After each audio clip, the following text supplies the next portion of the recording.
Update Lake version 2 buwak lens di sana nog edit lens og eyeline dara niya side cover po. Sige ato sugdan update tangtang na to tangtang sa natong cover.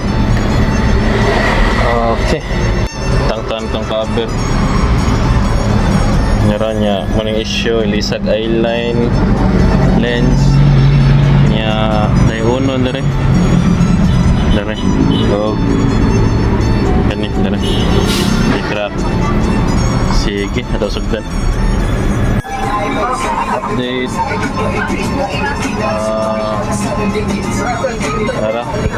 tangtang ang lens nya tatangon sa nato tong casing kay lisag eyeline nya tayo ng kani layo. Okay, update balik.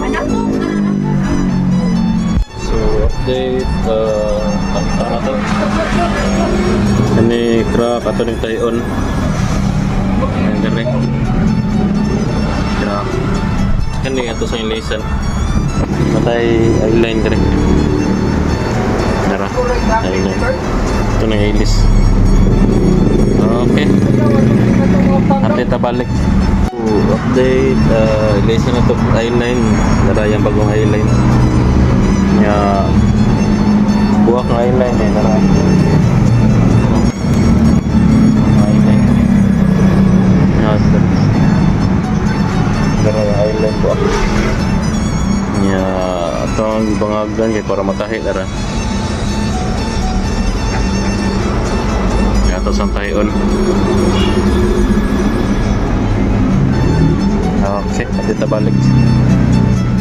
So ato nang natahi no para ato na niya ng kapitlan para di gyud masuddan og tubig or leaking.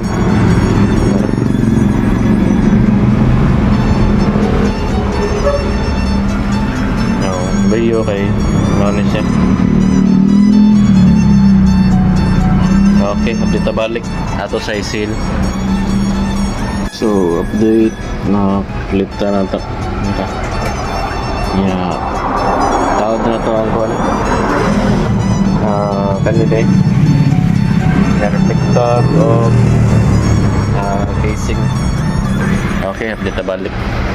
So, update tawad na itong lens na kilay lisa na po nya ang dire gitahi na kasil na sila nya naka-clip na ni tanan wala na damage clip na tanan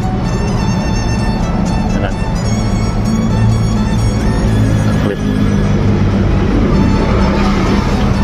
Okay, so list na pa rin natin side cover day before natin tawad ang headlight assembly. Yata na to sa unit nagtahaman. Okay, list na sa tani. Okay, tawad na itong side cover, headlight, eyeline, lens. Okay na. So, tawad na to sa unit. Parang unit. Okay, update na balik. So, update. Tawad na to headlight, lens, eyeline, side cover. Okay, bandara daw sir. Si sir. Okay, daog. Good sila. So, mga na to. Click version 2. Peace out.